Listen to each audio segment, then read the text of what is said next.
ফ্যামিলির সবাই তো আর মরে নাই, সবাই মরে নাই। একজন তো থাকতে পারে। কিছু হলে বলে আমার মা বাবা নাই, আমি চাই আমার মা বাবা হোক, আমাকে 10টা পয়সা দেন। 10 পয়সা? তোর মা বাবাকে আমি চিনি, চল আমার সাথে। তারপর আমার ওনার হাতে তুলে দেয়। উনি কার হাতে করতে এটা? যখন জিজ্ঞেস করতাম বাবা কি করো, তখন কইতো আমি ইট করে কাজ করি। বাবা মার চেহারা মনে আছে? জি না স্যার। আসসালামু আলাইকুম প্রিয় দর্শক এবং শ্রোতা, আল্লাহ সর্ব অবস্থায় আমাদের সবার মঙ্গল করুন। সবসময়ের মতো সেই দোয়া এবং শুভকামনা জানিয়ে শুরু করছি আপন ঠিকানার বেসিক ভিডিও। বেশ কিছুদিন পরে আমি বেসিক ভিডিও করছি এবং লম্বা একটা সময় আপনারা হয়তো পেজে ভিডিও দেখতেও পান না। আগে আমাদের এই আরজি কিবরিয়া ফেসবুক পেজে এবং একই সাথে আমি যদি বলি আমাদের আপন ঠিকানার ইউটিউব চ্যানেলে কন্টিনিউয়াসলি প্রায় প্রতিদিন অলমোস্ট ভিডিও আসতো। এই ভিডিওটা যেহেতু দু জায়গাতেই যাবে, সো ডেফিনেটলি আপন ঠিকানার ইউটিউব চ্যানেলে কিন্তু কন্টিনিউয়াসলি ভিডিও আসে আমি বলবো, কিন্তু আরজি কিবরিয়া পেজে, বিশেষ করে আমাদের ফেসবুক যে পেজটা আছে সেখানে কিন্তু ভিডিওর সংখ্যা অনেক কমে গিয়েছে। এবং লক্ষ্য করলে দেখবেন যে এখানে শুধুমাত্র আপন ঠিকানার বেসিক ভিডিও ছাড়া আর দুই একটা ব্র্যান্ড প্রমোশন ছাড়া তেমন কোনো ভিডিও আসে না। এই পেজটা যেহেতু আমার ব্যক্তিগত পেজ এবং যেহেতু এটা একটা মানে অফিসিয়াল এন্টিটি, মানে অফিসের কাজ, সুতরাং আমি চেষ্টা করছি স্টুডিও অফ ক্রিয়েটিভার্স নামে আমাদের যে পেজটি রয়েছে, সকা নামে এসোসিএ, এটা ভেরিফাইড পেজ, আমরা সেই পেজে আমাদের সমস্ত কাজকর্ম শিফট করার চিন্তা ভাবনা করছি এবং ইতিমধ্যে আমরা প্রক্রিয়া শুরুও করেছি। সুতরাং আমাদের যারা রেগুলার কন্টেন্ট পেতে চান তাদের এই 2 পেজেই অ্যাক্টিভ থাকতে হবে এবং একই সাথে আমাদের ইউটিউব চ্যানেলগুলোতে।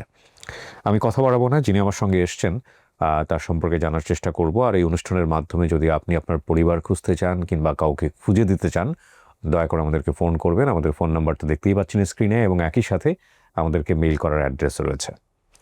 আপনার নাম কি? আমার নাম জাহানারা। জাহানারা, এটা কি বাপ মায়ের দেয়া নাম? জি। আচ্ছা, আপনার বাবার নাম কি ছিল? সুরজ মিয়া। সুরুজ মিয়া। মায়ের নাম? আনোয়ারা।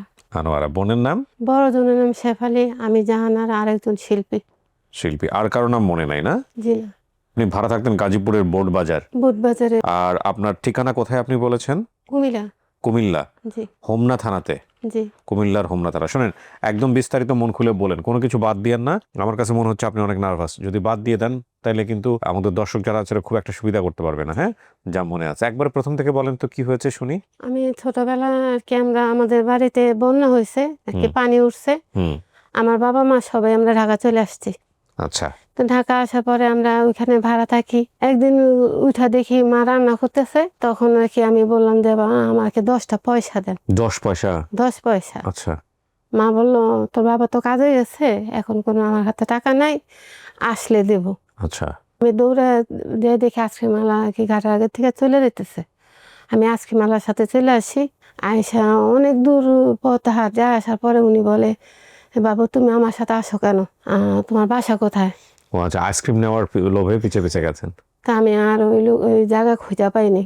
ওহো। তারপরে ওই লোকে আমার একটা অন্য লোকের কাছে দিয়া যে ওই লোক তো আমার সাথে আইসা পড়ছে, এখন আপনার একটু ওরে খুঁজে দিন বললে উনি চলে গেছে।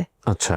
তারপর আমার এই হাঁটতে হাঁটতে টঙ্গী যেটা ইজতেমা হয় সেখানে এক লোকের কাছে দিয়া উনিও চলে যায়।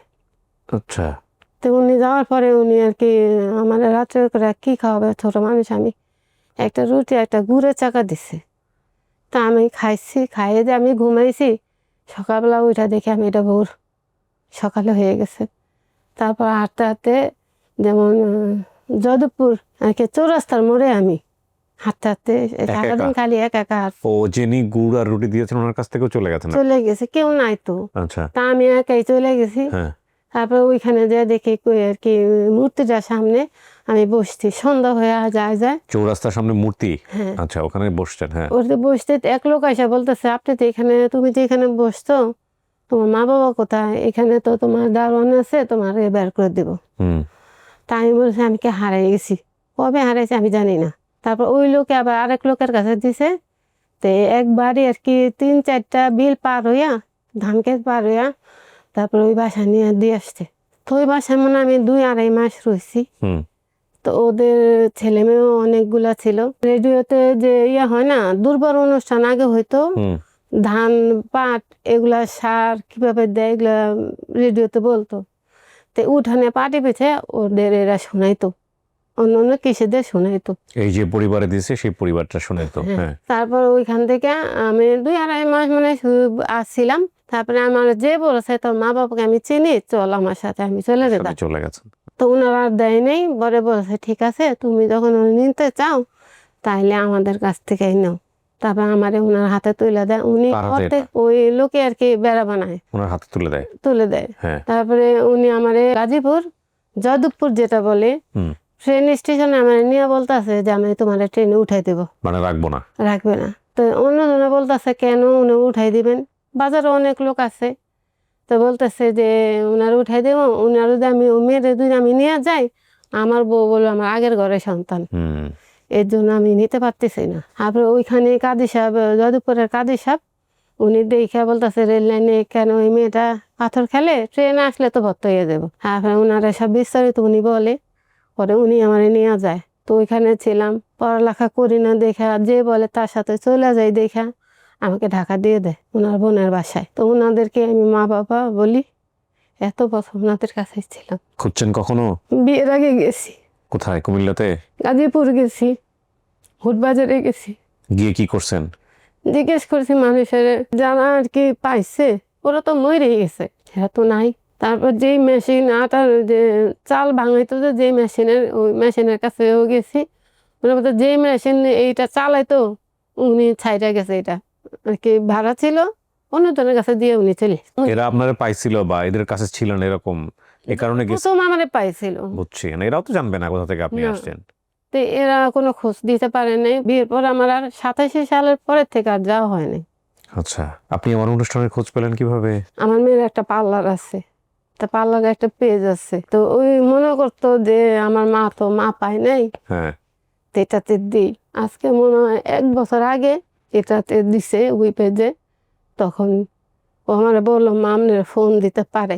আপনার মেয়ের পার্লারের পেজে দিছে, হয়তো ওখানে গিয়ে কেউ কমেন্টস করছে যে আমাদের অনুষ্ঠানে আসার জন্য। জি। আমার আর কেউ এখান থেকে ডাকে নেই। এই আজকে 15-16 দিন হয় আমার উনি ডাকছে, তার জন্যই আসা। বাবা মায়ের চেহারা মনে আছে? জি না স্যার। চেহারা মনে নেই, তাহলে চিনবেন কিভাবে দেখলে? চিনব কি করে জানি না, কিন্তু ওনাদের কথাবার্তা বা ওনাদের আচরণ। গ্রামের কথা কিছু মনে আছে যেখান থেকে আসছিল ঢাকা শহরে? বাড়ি ঘরের চেহারা কিছু মনে আছে? বাড়ি ঘর মনে করেন আমাদের যখন ছিল, 2টা ঘর ছিল, মাঝখানে উঠান ছিল। আমি বাজারে যাইতাম বাবার কাঁধে করে, এটুকুই মনে আছে, আর কিছু না। বাবা কি করতো? বাবা, আমি যখন জিজ্ঞেস করতাম বাবা কি করো, তখন কইতো আমি ইট খোলায় কাজ করি। ইট খোলায় কাজ করে? সাধারণ কথায় বদলা। বদলা মানে শ্রমিক ছিলেন? হ্যাঁ, আচ্ছা। উনি যে কাজে পাইতো সেই কাজই করতো।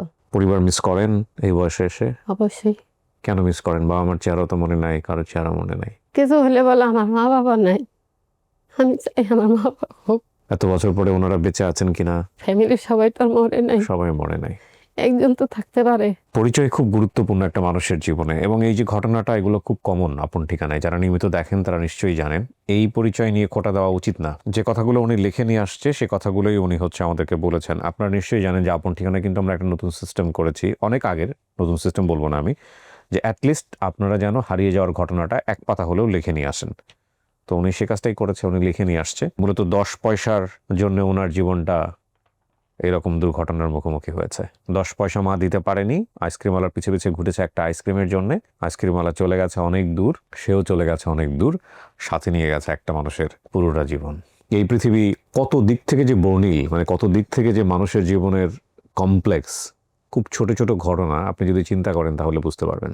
আমি যখন এই ভিডিওটা ধারণ করছি হয়তো অনেকেই রিলেট করতে পারবেন। আজকে হচ্ছে 14ই জানুয়ারি, হয়তো আগামীকালকে আপনারা এই ভিডিওটা দেখবেন। আমি সোশ্যাল মিডিয়াতে দেখলাম মেট্রো রেলের ভেতরে দুজন, একজন হচ্ছে বৃদ্ধ, আরেকজন মোটামুটি যুবক বয়সের, তাদের 2 কোলে 2 সন্তান, তারা মোটামুটি 7 থেকে 8 বছর বয়সী, তারা দুজনেই ঘুমাচ্ছে।